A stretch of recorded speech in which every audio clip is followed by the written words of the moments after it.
pitiful mortal. Your hope ends here!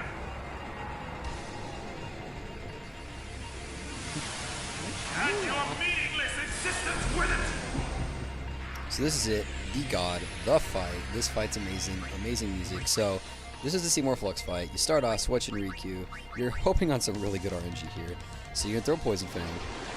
Bat poisoned, like always. Seymour is vulnerable to poison because he sucks or something. After that, you're gonna throw a Chocobo Feather or Chocobo Wing. You need to get Orin hasted, but it's kind of nice to have Kamari hasted just in case Orin gets hit, because then you can heal him like this.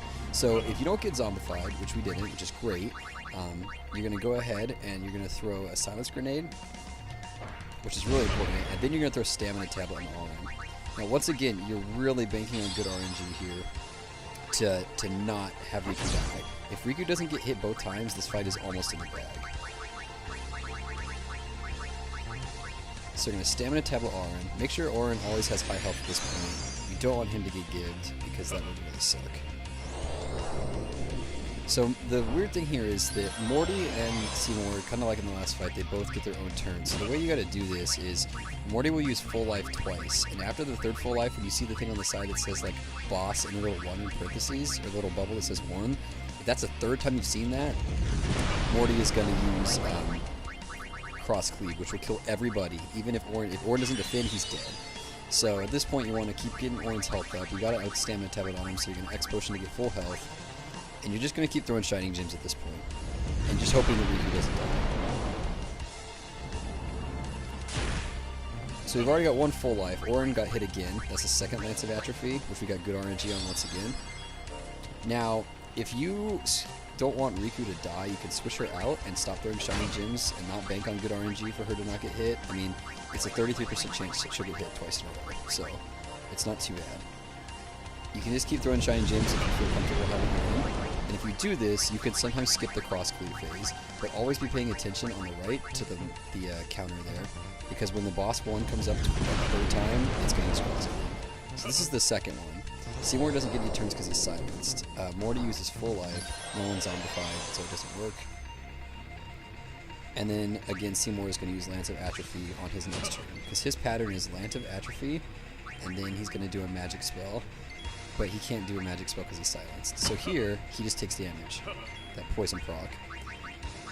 And at this point, we're going to pull Rikku back in, because we're like, alright, we want to throw another Shining Gem.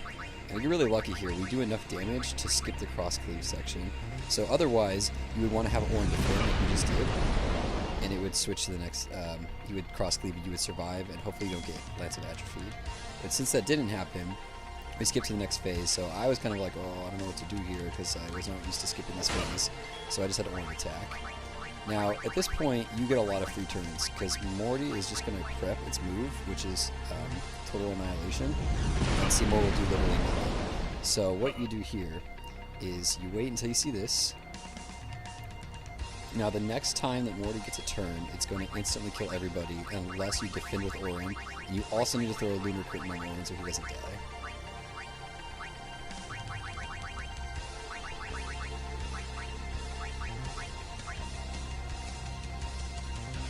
Now with that setup in place, we just need to defend the next time that boss 1 comes up. And again, Seymour literally can do nothing. He's silenced, so as long as he's silenced, he can't do a damn thing. So we're going to pull in some Lulu here to see if we can get a little extra damage with that magic. And as you can see on the cursor on the right there, the ATB bar, Seymour's Morty turn is coming up pretty soon here, so we got to be careful. So now, Seymour will get a turn, and then Morty will use Total Annihilation. So we're going to pull in Tidus here because, I mean, we want him to die because he's a fucking dogger. So at this point, you're banking on a kind of 25% chance, again, that Orin doesn't die. The damage here is semi-random. I haven't had Orin die in this hit, though, usually lives, I understand. And he lives with only 134. And see, at this point, you're just gonna hope that you can kill him before he gets a turn, and you almost always should, because Shining Gems will take care of it. You can pull Kamari in every once in a while if you want to check his health to save a Shining Gem or two, throw some good points down.